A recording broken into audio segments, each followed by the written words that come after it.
when there was the increase in price of petrol in 2012, and we had to go to the street, it was this kind of argument that labor was being induced by independent marketers.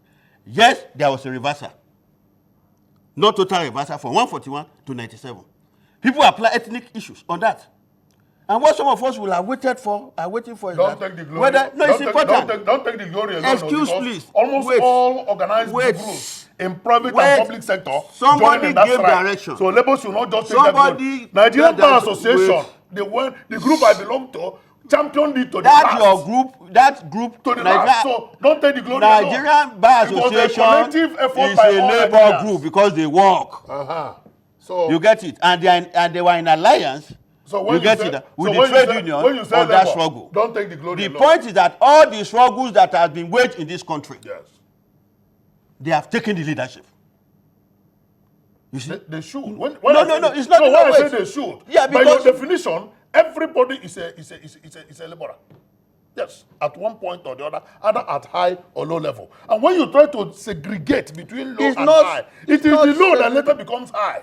The permanent secretary that you're talking about that represents the employer in government was once a principal officer and a clerk in that office. And he rose to become a permanent secretary. But when he changes role, you have, yes. You see, we have had cause of friendly employers. You get it? Who recognize the right of employment relationship. So, for instance, when the Lagos Medical Association went on strike, they are not in the trade unions. And government was trying to disown them as not their workers. We were with them at the NIC. You see? And the judge was clear about it. There is an employment relationship between the two of you.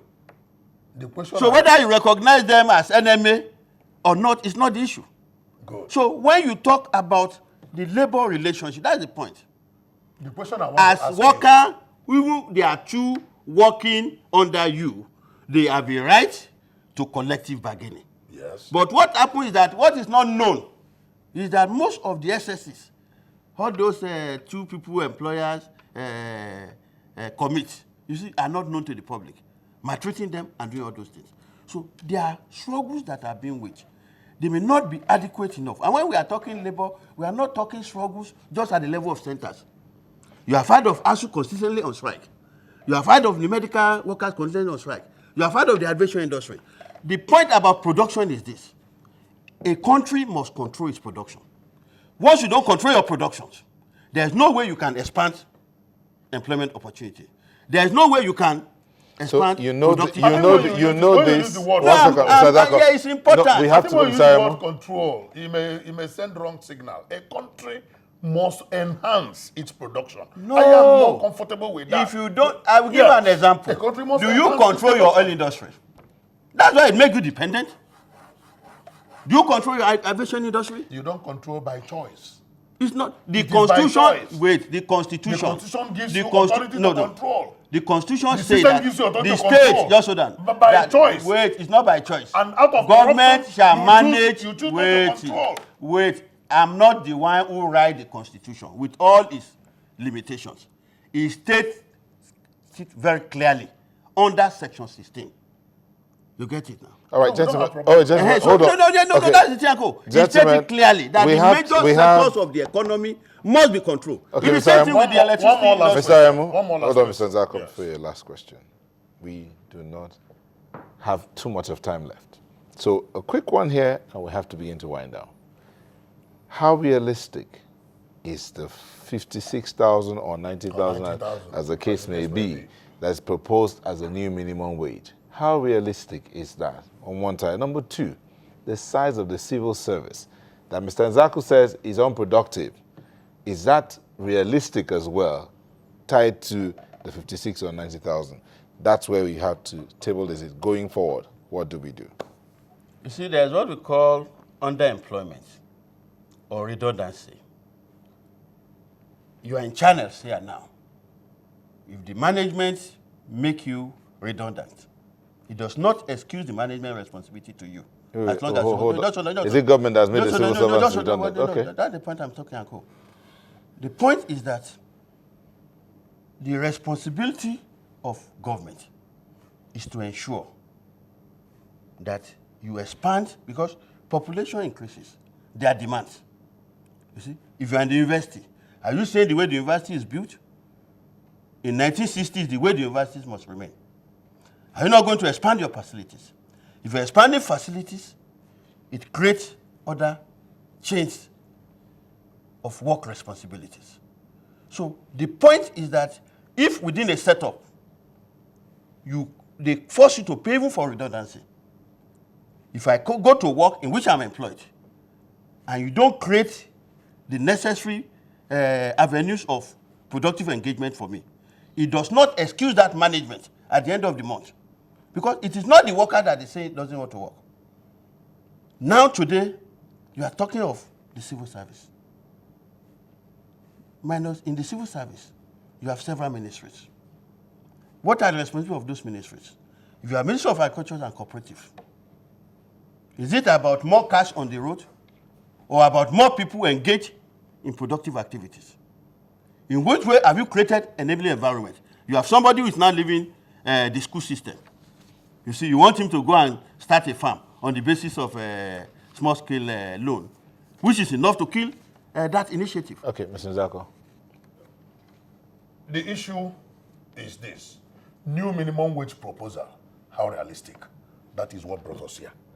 And minimum wage, like he said, and like we all know, is an act of parliament. Negotiated, decided, and becomes a law. And it involves not only those in public sector, it also affects those in the private sector. Now, many organizations in the private sector are having challenges. Many of them are closing shops. Many of them are laying off workers. Many of them are finding it difficult to survive. Many of them are finding it difficult to exist. And even the government itself, that is supposed to be the largest employer of labor, is also having it difficult to push forward. It is a very inauspicious time to ask for a review, upward review of minimum wage. And I want to call Mr. Aremu's attention that the law says review. The law did not say upward. The review can be up, it can be down. If Nigeria succeeded in redenominating the naira, that review may come down.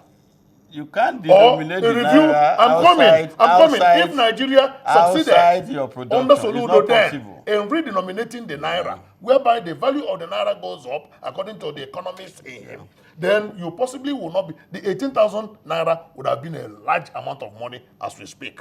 But now that Nigeria naira is gradually losing its strength, essentially against the dollar. Why is it losing its strength? Not locally, because because of our mono economy. So let's not go there. No, it's not that. The topic for another day. The petrodollar that is coming down is giving government a terrible time paying workers. The same government cannot lay off workers because labor will shout. Let us remain where we are, increase our productivity, and I want to enjoin labor to think more of higher productivity in our system. Okay, thank you very much, gentlemen. Mr. Comrade Abiodun Aremu, Secretary, Labour and Civil Society Coalition, and Fred Nzako, legal practitioner, thank you for coming. My pleasure. Just before we go, we have this tweet from Chika again. It says, Labour should set aside their grievances and unite to have a common ground and fight for their entitlement. They deserve good. Abaka says, Labour is not doing enough or nothing in particular to help in job creation, or they have no stake in that. Green Knight Ninja says, just maybe, minimum wage should be increased. However, it's about time the civil servants start to earn their salaries.